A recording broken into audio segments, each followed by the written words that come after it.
Good afternoon. Thank you for joining us for the March Spotlight Solutions Lunch and Learn series.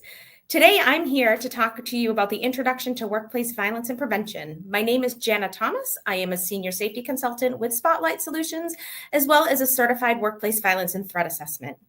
So let's begin the slide presentation. So I wanted to just start out with a little bit about some statistical data. So the National Safety Council Workplace Violence Statistics, and these are again from 21 and 22. I just wanted to review. There are workplace assaults. There's approximately 57,600 assaults, and 525 of these were fatal. And the assaults are the fifth leading cause of workplace-related deaths. When people hear the term workplace violence, this is really what I believe people are thinking about. We start thinking about the physical part, that violence portion, the physical force intended to hurt, damage, or kill someone. And I think that can be very misleading. So these statistics, while they are definitely important when we're looking at injury, there's a lot more that covers under workplace violence as a whole. If you think about it, we have an estimated 150 million people that work through the United States. So now if you take that number and you look here, people have this misconception that it's not going to happen to me. Statistically, it is a lower chance to potentially have the violence portion of workplace violence, but I want to show you some of the other items that are covered underneath this umbrella. I think this is where a lot of people don't understand, and I want to make sure that you do have the correct idea as to what workplace violence programs and what they can entail to help you.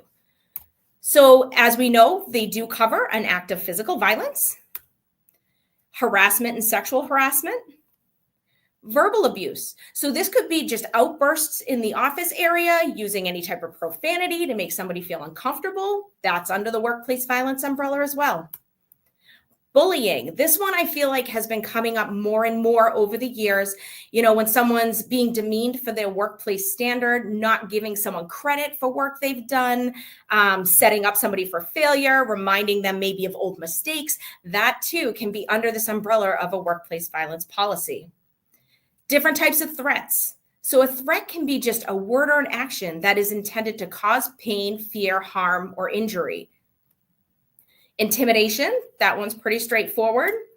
Stalking. So I feel like when people think of stalkers, we think of the person outside of work that, is just hunting you down on your phone, on your computer, but it could be something internal as well. So we could be dealing with a stalker from outside going after somebody that's at your work facility, or we could be dealing with someone within that work facility. So for instance, maybe we have someone that is constantly at your desk, now bringing over a little bit of gifts or something of that nature, making you feel just a little bit uncomfortable in that scenario. Some of these things could be perfectly innocent. And when we get into some of the programs and how we can evaluate whether something might be innocent or maybe there's more to it, that where stalking can come into play as well. And then property damage. I think this is one that people really would never really put under the umbrella of workplace violence, but property damage in itself is just somebody intentionally breaking office equipment, vandalizing, destroying files. It could be per se damage to a company vehicle. This is all under that workplace violence umbrella. So now I just want to give you a definition that is outside of just that term, thinking of violence and that physical violence. So you need to think of it as any event that can occur and has a high likelihood in resulting in injury, psychological trauma, or stress, regardless of whether the employee is injured. So that's really where that caveat comes in. When you start thinking of something that could cause psychological trauma to someone or stress, it really broadens that umbrella a lot further to hit multiple employees or multiple companies throughout the United States in particular. So I actually had found a survey that was done by Workplace Bullying Institute, and I found these statistics a little bit interesting.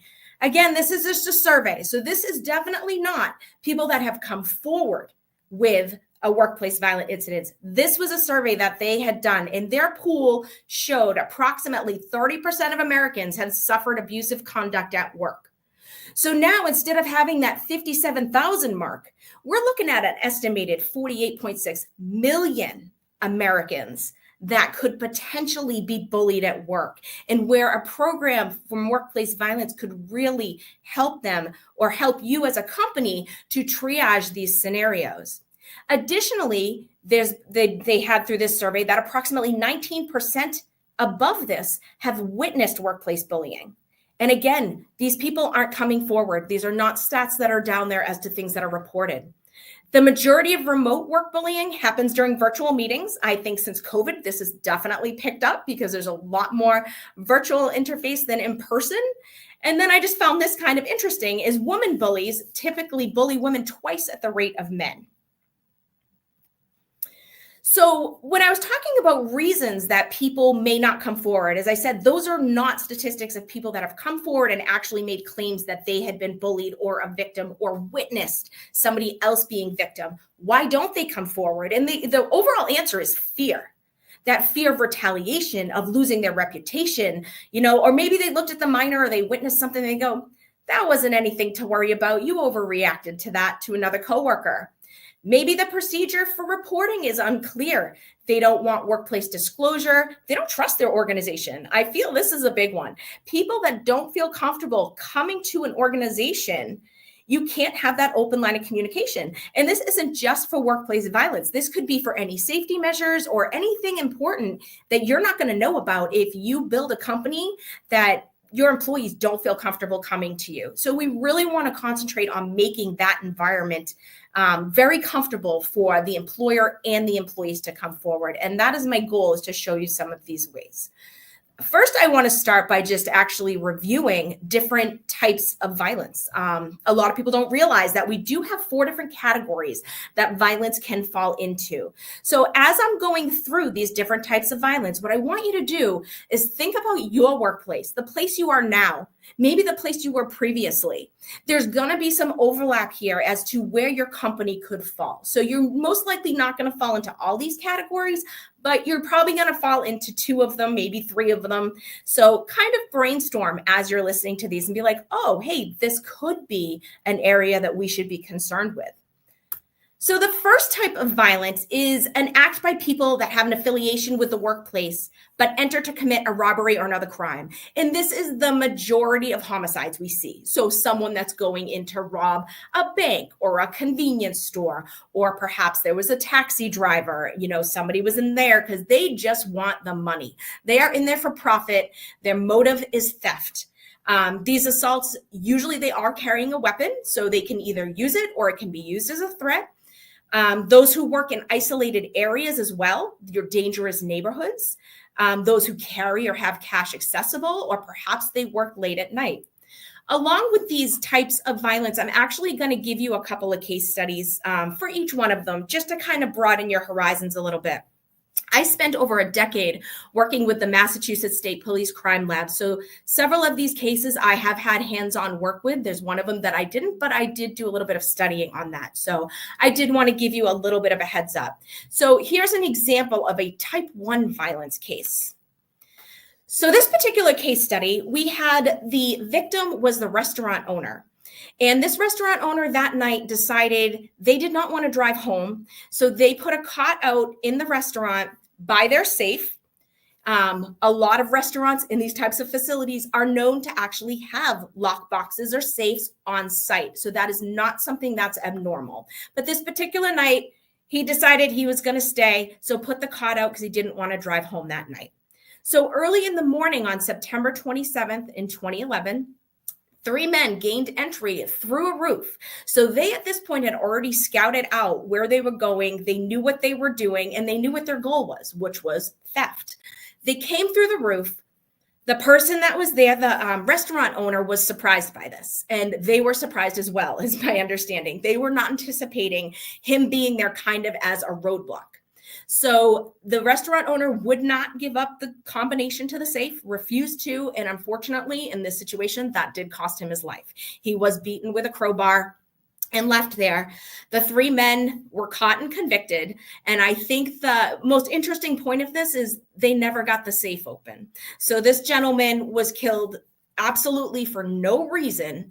in this type of a situation. So that's just an example of something, you have the people that are casing out your work environment. They know you keep money in there, and they're going to go in off hours or perhaps with somebody there and go after what they're looking for as a theft. So that is type 1. Type 2 is violence that can be directed by employees to customers, clients, patients, students, inmates, etc. So they're going after, you're working with these people. So typically the violent act occurs during your normal work shift. There could be some industries that their job makes them automatically could be a victim of some of these crimes. So your police officers, correctional officers, mental health workers, all of those people that are helping others could potentially be in this different type of category. So you could have a violent reaction. Do you work in retail? Is that what your company is? If there's any type of retail or dealing with the public, you could have customer retaliation. It can be triggered by an argument. Maybe they're just angry of the quality of the service, or maybe there's a denial of service. That's where you could see this particular type of violence. This particular case was probably one of the hardest ones that I was involved in. But just an example, this was somebody that was serving the public. This was a school teacher. It was a 24-year-old teacher at a high school. On October 22nd, 2013, she was killed at the school after hours, right when school was let out. And I found this one really kind of interesting because it wasn't at like 5 or 6 o'clock. We're talking like 3:30. And any of you that know high schools, we know there's clubs, there's, sports, there's always people around. This student actually was able to commit this homicide and then remove the body out of the school, all during right after school hours, which I still find very remarkable, and was not caught for several hours later. Interesting part of this case, the suspect, I believe was 14 or 15, was a freshman, convicted and sentenced to 40 years to life in prison. Since he was a juvenile at the time of the crime, he could not receive a life sentence without parole, which is pretty sad, but we're hoping he's going to stay there. So type 3, I feel like, is when companies hear workplace violence, this is the one that we're most afraid of. So it's the violence against your coworkers, supervisors, managers, or past or present employees. This comes into play when there's firing, or maybe there's a mass layoff. It's bringing in that financial component of our employees losing that financial security. So they are going to go after somebody potentially if they're in that mindset. So I feel like this is the one that we're very familiar with. Retaliation is why this person's going in here. This typically addresses our workplace shooting incidences, all kind of fall under this type 3. So a case study for this one, and this is one that I studied when I was learning. So this happened December 28th in 2000, again in Massachusetts. This person had gone into their business. Thankfully, it was the week between Christmas and New Year's, so there wasn't many people working. 7 people were left dead when he went in and did the shooting, and then waited there, and the cops did obtain him while he was there on scene. So what came out in the aftermath of this particular case, and I feel like this was probably the eye-opening event that started triggering, especially in the Massachusetts area, started really triggering workplace shootings.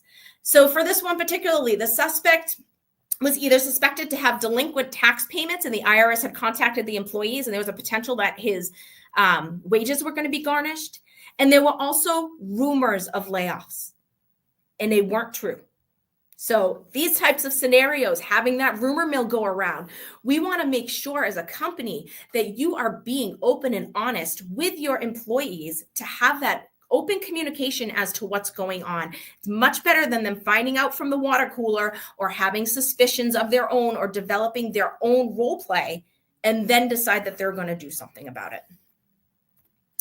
And then type 4, this is one a lot of people don't even think about. So this is violence in your workplace by someone who doesn't work there, but has a personal relationship with an employee. So this could be your abusive spouse, your domestic partner. This could be you in a custody battle. Their primary goal is to get to that one employee. Everybody else, they're going to go right through.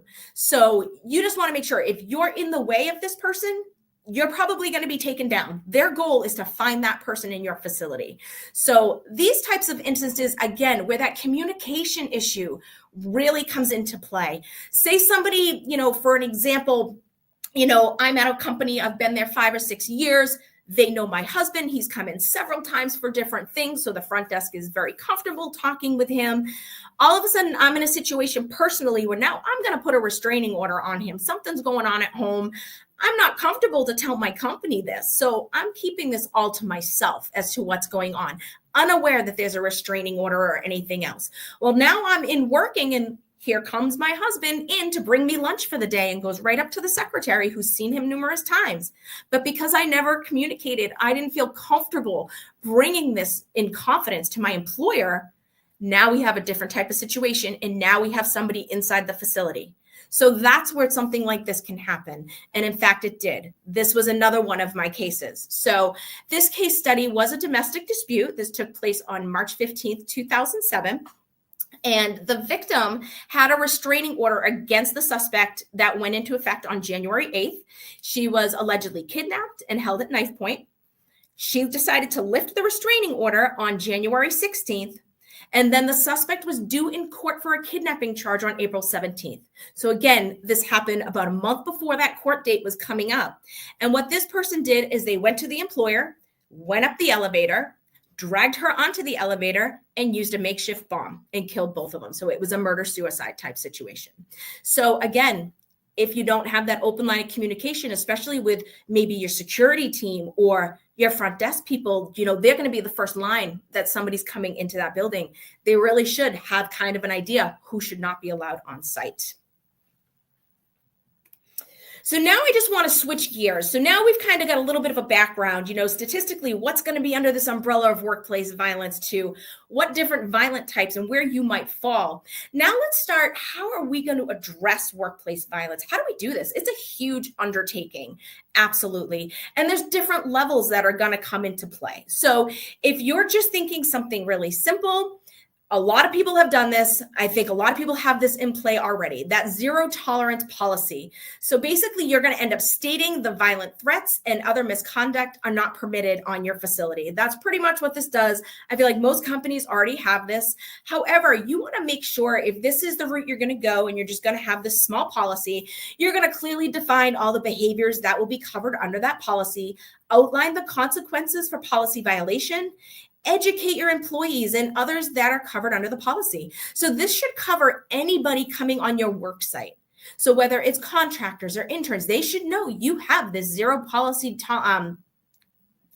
workplace violence policy in place and that they need to oblige by it as well.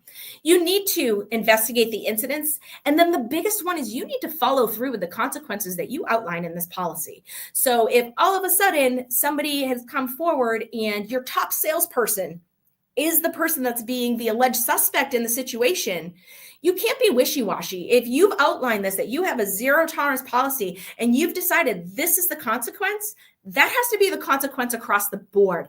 Otherwise, one time that you don't do that, your employees are not going to believe in you any longer.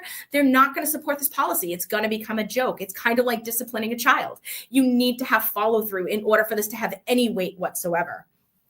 The next step up would be looking at a workplace violence awareness program. So this is kind of, it will encompass that zero tolerance policy, but it will also have a little bit more weight to it. So you develop a written workplace violence awareness policy or plan, and then you'd have workplace violence awareness training. So we would do a little bit of training with our employees. So that training I would expect to include the types of workplace violence, what we just kind of went over, types of threats, threatening behaviors, and probably go over an active shooting planning training, something of that nature in an awareness plan. And then typically workplace violence incident report forms for workplace violence should be a different form that you keep to track these incidences, and your employees would need to know where to access that. So that would be an awareness plan. What the actual written plan, what I would have in that is really these like 4 sections, compliance with the workplace violence awareness plan, communication with your employees. How are we going to communicate this out? What's going to happen when an incident happens? How are we going to communicate that? The incident reporting procedures that you want to be implemented are going to be spelled out in the plan, as well as the training and what is expected of employees. Are we doing this when someone is hired and then on an annual basis, which would definitely be my recommendation at the minimum, to get people in there and that they're aware that you do have this plan in place. The next step up would be actually the development of a complete program. So this is really going to hit on the beginning, the proactive end. What are we going to do to try to prevent this from happening? We're going to hit on what's happening now. So maybe we're going to have that workplace shooting training in there. Maybe we're going to put some exercises in there, something a little bit more hands-on. But then the other part that the program is going to have is the aftermath. This is something companies do not think of until you're in that situation. So what are you going to do in the aftermath? As a company, you have two goals. You want to make sure your employees are okay, that are there, since they're the ones that are making you money.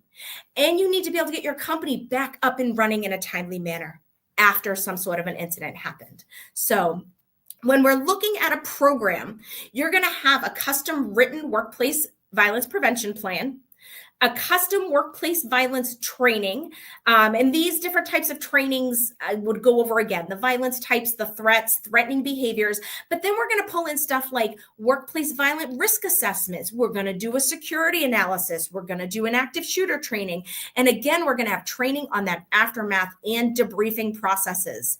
Then we're going to end up developing the threat assessment team, which I go into a little bit further because I feel they're very important, and then provide the workplace violence tools. So what I'm looking at when I say tools, there's actually different types of tools that the threat assessment team can use, which again, I'll go into momentarily, as well as you could have specific risk assessment tools that can be used to analyze your entire facility, as well as outside. We're not just talking inside. We have gap analysis tools that can be there to help figure out where those gaps are and how we're going to be able to analyze and correct these things and have those corrective actions in place. Debriefings are something that I think are huge. And this isn't just, okay, what are we going to do? We've now had our company a victim to workplace violence. Say, let's just go with a shooting. That's what most people think. How do we get up and running? Let me give you another example as to where this could come into play. This debriefing process you might use, say your emergency coordinator, the person that's certified in first aid, AED, CPR training, coworker has a heart attack. They've now got the AED. They're down there trying to work on them. There's 10 other employees watching this whole thing play out. And unfortunately, that coworker dies. You've now got 11 people that have gone through a trauma, losing them, the person that was actually trying to save them, digesting the fact that you lost that person. This could happen in anybody's facility. So that is where that debriefing process comes in. And what that is basically an assessment. It will have a team that comes together, usually within a 24-hour period, and they're going to take this team and help them work through the process. You usually have a counselor that's going to be doing this to get them through this type of emotional stress that they're going to feel from just witnessing that type of an incident. I can't explain to you how important that is, that it's done very quickly. It's been proven that it does reduce post-traumatic stress. So this is a huge factor when you're building a program, is to have these resources readily available to you and to your employees. So when we're looking at the actual written plan itself, so it's a little bit more beefy than the awareness plan. So, we're going to define your manager, your employee responsibilities. You're going to have your compliance with the workplace violence prevention plan. Again, that communication factor with your employees, workplace violence incident reporting, emergency response procedures, violence and hazard identification, hazard correction, procedures, again, for that post-incident response and investigation, and then training and instruction. So it is a pretty beefy plan when you actually put all of these components into it. So now I just want to circle back and start talking about this threat assessment team. This, I feel, is the nucleus of your program. And reason being is this is going to be a set of individuals that is a confidential group across multiple departments. And not all of them need to be involved in everything that does happen. So typically I would say we want somebody from HR, maybe if you have a legal team, somebody maybe from your safety team or EHS. If you have security, maybe they're going to be on there. If you have IT and something comes in, have an IT representative. Maybe something's going on with the computers that we need to address certain types of threats. Then we're going to want that person in here as well. But this confidential team, their job is to take those incidences and triage them, go through the entire process and come to a conclusion as to, is this actual incident a low, medium, or high threat assessment? So I'm going to go through that momentarily as well. They're going to use those customized threat assessment tools to determine if that incident is low, medium, or high. And then they're going to define what are the consequences, which already should be outlined in your plan. What are consequences or corrective actions that we're going to now implement for this particular situation? So the threat assessment tool. So what this is this is something that I have developed, and it's got over 50 questions for this threat assessment team to use to help them. So I recognize, as I said, we're pulling people from all different disciplines. Not one of them has a law enforcement background or has, a psychology background. So the questions that are in this tool are really trying to make you think a little bit differently. So several of these questions, they're divided into different categories that are going to hit on probability details of something happening, trigger factors, emotional content, individual history, stability, target vulnerability, the capability of them following through with an incident. This is a lot of information in here. As well as it's going to look at the other side, okay? Did this person show any remorse at all when they were interviewed? That's going to take that threat down from maybe a medium to like a low. So let's go back to our stalker situation. We have this person that's coming up to your desk, sitting on your desk. The person's very, very nervous. They address somebody on the threat assessment team, and a meeting is called. The interviews have happened, the meeting is called, and they're assessing the situation. During the interviews, the alleged suspect came and was like, oh my goodness, I didn't realize I was making that person feel that way. I feel horrible. I will stop doing that action. That type of response is going to be very different is if you had someone come forward that's going to have a defensive reaction and be like, oh, they're overreacting. I'm just trying to be nice. Why are they putting me through this? That's a very different reaction. And that's where that threat assessment tool can help determine, okay, which one is low and which one might be medium, because their reaction, is making me feel a little uncomfortable in this type of situation. So this brings me to the end of my presentation. We just had a brief time together, but I really wanted to cover as much material as I could. I am open to take any questions or concerns at this time. In addition, I'm more than happy to set up like a 30-minute free consultation if you want to talk to me a little bit more about your companies. When it comes to customization, these are very specific. So it's very hard for me to answer some of the questions per se on here if it's specific to your company. But I am happy to take anything now if you do have any questions.